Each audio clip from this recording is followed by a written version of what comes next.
Friends, स्वागत है आपका अपने चैनल AK अकेडमी में। मैं आदित्य लेके आया हूँ आर्मी में पूछे गए प्रीवियस ईयर के बहुत ही महत्वपूर्ण क्वेश्चन जो कि आपके आने वाले परीक्षाओं में पूछे जा सकते हैं।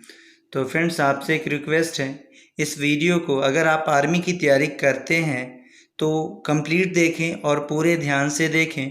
ये वीडियो आपकी लाइफ बदल सकती है। और अगर आपको ये वीडियो पसंद आए तो चैनल को सब्सक्राइब कर लें और घंटी का आइकन दबा लें ताकि लेटेस्ट वीडियो की नोटिफिकेशन आपको बगैर ढूंढे आपके मोबाइल पे पहुंच जाए। तो चलिए हम अपने सेशन को स्टार्ट करते हैं। जो आज का सवाल है फ्रेंड्स, हमारा सवाल है, मनुष्य के शरीर में मांसपेशियों की संख्या कितनी होती है? ऑप्शन नंबर ए 639, या फिर ऑप्शन नंबर बी 539, या फिर ऑप्शन नंबर सी 353, या फिर ऑप्शन नंबर डी 300 प्लस यानी कि 300 से अधिक। तो फ्रेंड्स, मैं आपको बतला दूं कि मनुष्य के शरीर में मांसपेशियों की संख्या 639 होती है। फ्रेंड्स, हमारा नेक्स्ट सवाल है, भारत में निर्मित प्रथम प्रक्षेपास्त्र कौन है? पृथ्वी, अग्नि, आकाश या फिर नाग? तो फ्रेंड्स, मैं आपको बतला दूं कि भारत में निर्मित प्रथम प्रक्षेपास्त्र की बात पूछ रहा है यहाँ पे सवाल में। तो आप कहेंगे कि पृथ्वी जो है भारत में निर्मित प्रथम प्रक्षेपास्त्र ज़मीन से ज़मीन पे मार करने में सक्षम है।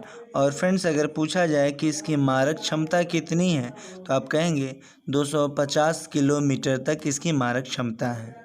तो इस प्रकार फ्रेंड्स हमारे सवाल का जवाब होगा कि भारत में निर्मित प्रथम प्रक्षेपास्त्र कौन है?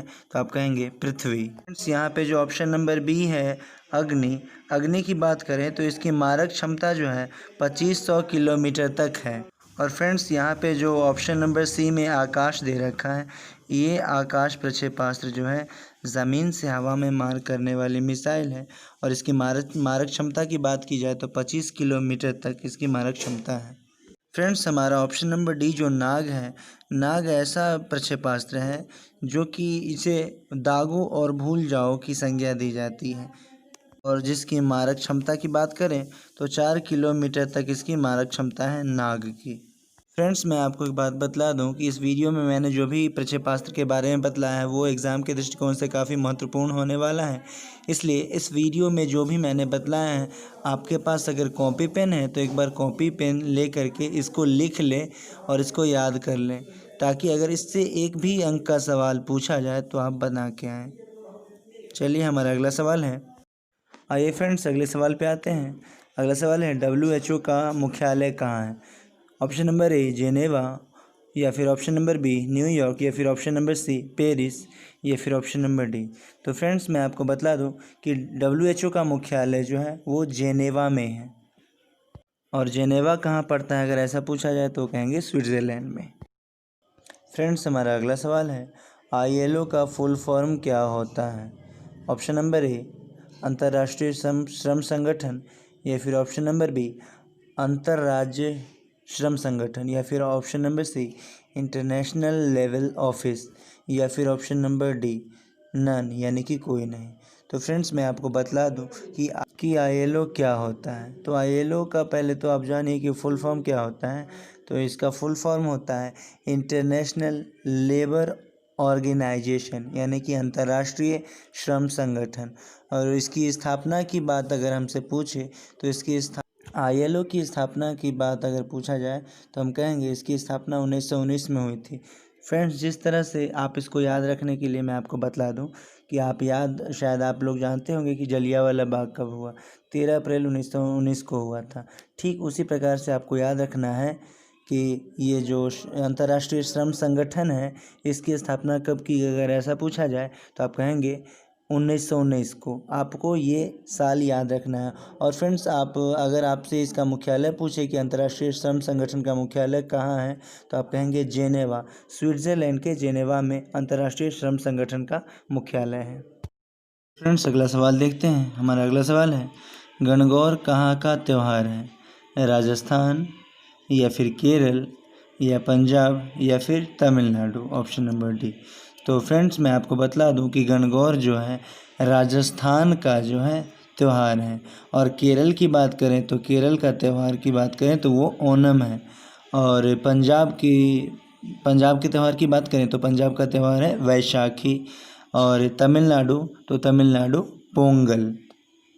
इस प्रकार से फ्रेंड्स इस सवाल का जवाब होगा राजस्थान।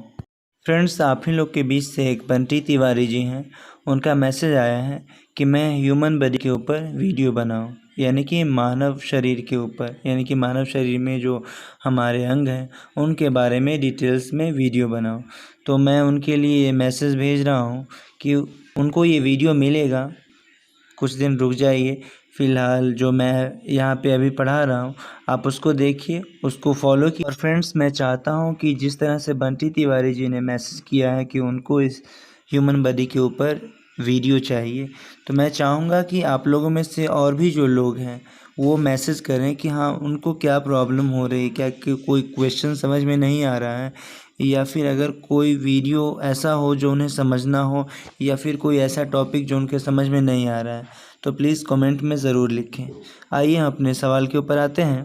फ्रेंड्स, हमारा सवाल है, भारत में प्रथम महिला आईपीएस कौन बनी?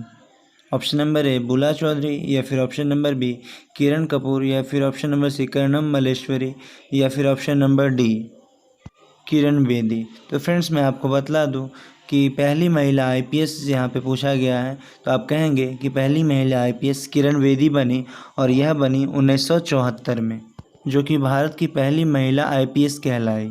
तो इस प्रकार फ्रेंड्स हमारे सवाल का जवाब होगा option number D Kiran Bedi. Friends, यहाँ पे जो ऑप्शन नंबर ए है बुला चौधरी, इसके बारे में कहें कि अगर सवाल इसके बारे में पूछा जाए कि 7 प्रमुख सागर तैर कर पार करने वाली प्रथम महिला कौन रही, तो आप कहेंगे बुला चौधरी, जिसका जन्म 2 जनवरी 1970 में हुआ था। फ्रेंड्स, ये हमारे कर्णम मल्लेश्वरी की फ़ोटो है, आप देख सकते हैं, जिन्होंने 7 समुंदर तैर करके पार किया और अपना और भारत का नाम रोशन किया। फ्रेंड्स, हमारा अगला सवाल है, महामना नाम से किसे जाना जाता है? Option number A Madan Mohan Malviya, या फिर option number B Chittaranjan Das, या फिर ऑप्शन नंबर सी सरदार पटेल, या फिर option number D Rajendra Prasad. तो फ्रेंड्स, मैं आपको बतला दूं कि महामना नाम से जो है ये मदन मोहन मालवीय को जाना जाता है। और ये महामना क्या है, क्या होता है, तो अगर ये पूछा जाए तो महामना एक काफ़ी प्रतिष्ठित जो है एक सम्मान होता है, उपाधि होती है जो कि इन्हें दिया गया। आप इनकी तस्वीर देख सकते हैं, यही है हमारे महामना महोदय। फ्रेंड्स, हमारा अगला सवाल है, किडनी की इकाई को क्या कहते हैं? ऑप्शन नंबर ए किडनी कोशिका, या फिर ऑप्शन नंबर बी नेफ्रॉन, या फिर ऑप्शन नंबर सी पीयूष, या फिर ऑप्शन नंबर डी लाइसोसोम। तो फ्रेंड्स, मुझे आशा है कि आप लोगों ने आंसर ढूंढ लिया होगा। चलिए, जिन लोगों ने नहीं ढूंढा है मैं आंसर उनको बतला दूं कि इसका आंसर होगा option number B nephron. Kidney की जो इकाई होती है उसे नेफ्रॉन कहते हैं। और फ्रेंड्स, एक बात और आपको याद रखना है कि किडनी का वज़न अगर कोई पूछे तो किडनी का वज़न आप कहेंगे 145 से 50 ग्राम होता है, और मनुष्य के शरीर में 2 किडनी होती है। और ऑप्शन नंबर सी जो पीयूष ग्रंथि है इसे मास्टर ग्रंथि भी कहते हैं, यानी कि पिट्यूटरी ग्लैंड भी कहते हैं। इंग्लिश में अगर पूछे कि पिट्यूटरी ग्लैंड किसे कहते हैं या फिर मास्टर ग्रंथि किसे कहते हैं, तो आप कहेंगे पीयूष ग्रंथि को। हम पीयूष ग्रंथि को मास्टर ग्रंथि इस वजह से कहते हैं क्योंकि यह अन्य अंतःस्रावी ग्रंथियों को एक्टिव करने का काम करता है, सुचारू रूप से काम करने के लिए अग्रसर। और फ्रेंड्स, एक बात और कि यहाँ पे जो ऑप्शन नंबर डी में लाइसोसोम है, तो लाइसोसोम को जो है आत्महत्या की थैली कहते हैं, और वो इस वजह से कहते हैं कि इसमें HCl भरा होता है, हाइड्रोक्लोरिक एसिड, जो कि हमारे शरीर के लिए हानिकारक है। लेकिन शरीर के लिए हानिकारक तब है जब इसकी थैली, जिस थैली में ये पैक होती है, वो थैली अगर फट जाए तो हमारे शरीर के लिए हानिकारक है। लेकिन अगर पूछा जाए कि लाइसोसोम को क्या कहा जाता है, तो आप कहेंगे आत्महत्या की थैली। वो इस वजह से क्योंकि हमारे शरीर में अगर किसी प्रकार के कोई कीटाणु या जीवाणु चले जाते हैं भोजन के माध्यम से, या फिर किसी नाक के माध्यम से या कान के माध्यम से अगर हमारे शरीर के अंदर चले जाते हैं, तो उन सबको ढूंढ करके मारने का काम कौन करता है? यही लाइसोसोम। इसीलिए इसे आत्महत्या की थैली क्यों कहते हैं? क्योंकि अगर ये फट जाता है तो हमारे खुद शरीर का ही यह नाश कर बैठता है, इसीलिए इसे लाइसोसोम को आत्महत्या की थैली कहते हैं। फ्रेंड्स, हमारा अगला सवाल है, सोडियम का रासायनिक संकेत क्या होता है? ऑप्शन नंबर ए Cl, या फिर ऑप्शन नंबर बी SO2 या फिर ऑप्शन नंबर सी Na या फिर ऑप्शन नंबर डी Mn। तो फ्रेंड्स मैं आपको बतला दूं, इसका आंसर होगा ऑप्शन नंबर सी Na। सोडियम का अगर परमाणु संख्या की बात पूछे तो परमाणु संख्या अगर पूछेगा तो हम कहेंगे 11, लेकिन सोडियम का रासायनिक संकेत पूछेगा तो कहेंगे Na, यानी कि ऑप्शन नंबर सी में जो लिख रखा है। और ऑप्शन नंबर ए जो Cl लिख रखा है Cl, उसे हम कहते हैं क्लोरीन। अगर क्लोरीन की परमाणु संख्या पूछे तो आप कहेंगे 17। और ऑप्शन नंबर डी में जो Mn है, Mn का मतलब होता है मैग्नीज, और मैग्नीज की जो परमाणु संख्या है वो है 25। और ऑप्शन नंबर बी में जो दे रखा है SO2, उसे सल्फर डाइऑक्साइड कहते हैं। आइए फ्रेंड्स अगले सवाल पे चलते हैं। अगला सवाल है, मनुष्य के शरीर का केंद्र बिंदु कहाँ होता है? ऑप्शन नंबर ए सिर में, या फिर ऑप्शन नंबर बी पैर पे होता है, या फिर ऑप्शन नंबर सी नाभि में होता है, या फिर ऑप्शन नंबर डी जीभ में होता है। तो फ्रेंड्स मैं आपको बतला दूं कि मनुष्य के शरीर का केंद्र बिंदु नाभि होता है। ऑप्शन नंबर डी में जो जीभ है, जीभ से अगर सवाल आपसे पूछा जाए कि जीभ को रक्त की आपूर्ति कहाँ से होती है, तो आप कहेंगे लिंगुअल धमनी से। लिंगुअल धमनी से जो है जीभ को रक्त यानी कि ब्लड की आपूर्ति होती है। और जीभ की जो ऊपरी सतह होती है वो पेपिला और स्वाद कणिकाओं से ढका होता है। फ्रेंड्स जीभ के बारे में और भी बातें हैं, जैसे कि जीभ की संरचना की बात करें तो इसमें 4 अंतःस्रावी तथा 4 बाह्यस्रावी। जीभ की अंतःस्रावी ग्रंथियों से हमारा मतलब यह नहीं है कि वो हड्डियों से जुड़ी हुई है। इसका मतलब यह है कि ये जो ग्रंथियां हैं अंतःस्रावी ग्रंथियां, ये हमारे जीभ का आकार बदलने का काम करती हैं। और फ्रेंड्स अगर जीभ की लंबाई पूछी जाए तो आप कहेंगे कि जीभ की औसतन लंबाई जो है 10 सेंटीमीटर या फिर 4 इंच मानी जाती है। फ्रेंड्स हमारा अगला सवाल है, मानव कंकाल का मुख्य घटक क्या है? ऑप्शन नंबर ए सल्फर, या फिर ऑप्शन नंबर बी मैग्नीशियम, या फिर ऑप्शन नंबर सी कैल्शियम, या फिर ऑप्शन नंबर डी लोहा। तो फ्रेंड्स मैं आपको बतला दूँ, यहाँ पे जो ऑप्शन नंबर सी में जो कैल्शियम दे रखा है, ये कैल्शियम जो होता है मानव शरीर का मुख्य घटक कहलाता है। घटक कहने का मतलब ये कि हमारे शरीर का मुख्य घटक कहने का मतलब ये कि हमारा शरीर का निर्माण जो हुआ है वो किस चीज़ से हुआ है, तो कैल्शियम से। हमारा जो शरीर है वो कैल्शियम यानी कि हड्डियों में हमारी जो शरीर की संरचना है वो हड्डियों के कारण ही तो है। तो इसीलिए यहाँ पे option number C right answer होगा। और ऑप्शन नंबर डी जो लोहा दे रखा है, लोहा की कमी से मनुष्य को यानी कि मानव को एनीमिया नामक रोग होता है, लोहा की कमी से। आइए फ्रेंड्स अब अपना नेक्स्ट सवाल देखते हैं। हमारा नेक्स्ट सवाल है, शरीर की सबसे मजबूत मांसपेशी कौन सी होती है? ऑप्शन नंबर ए है भुजा की, या फिर ऑप्शन नंबर बी जांघ की, या फिर ऑप्शन नंबर सी गर्दन की, या फिर ऑप्शन नंबर डी। तो फ्रेंड्स मुझे आशा है कि आप लोगों ने आंसर ढूंढ लिया होगा। चलिए जो लोग अभी नहीं ढूंढ पाए हैं उनको मैं बतला दूं कि इस सवाल का जवाब होगा जबड़े की मांसपेशी। और फ्रेंड्स ऑप्शन नंबर बी में जो दिया हुआ है जांघ की। फ्रेंड्स आपसे ऐसा पूछा जा सकता है कि शरीर में सबसे बड़ी हड्डी कौन सी होती है, तो आप कहेंगे जांघ की हड्डी। फ्रेंड्स हमारा अगला सवाल है, दूध, मक्खन और घी से क्या प्राप्त होता है? विटामिन के, या फिर विटामिन बी और सी, या फिर विटामिन डी और ए, या फिर विटामिन बी। तो फ्रेंड्स मैं आपको बतला दूं कि दूध, मक्खन और घी से जो है विटामिन डी और ए प्राप्त होता है, इतना आपको याद रखना है। और यहाँ जो विटामिन के ऑप्शन नंबर ए में जो दे रखा है विटामिन के, इसका काम होता है रक्त का थक्का जमने में, ये सहायक होता है विटामिन के। और विटामिन बी और सी जो यहाँ पे ऑप्शन नंबर बी में है, तो आप कहेंगे कि विटामिन बी जल में घुलनशील होता है, और विटामिन बी की कमी से बेरी नामक रोग होता है। और विटामिन सी की बात की जाए तो विटामिन सी हमें खट्टे फलों से प्राप्त होता है, और विटामिन सी की कमी से स्कर्वी नामक रोग होता है।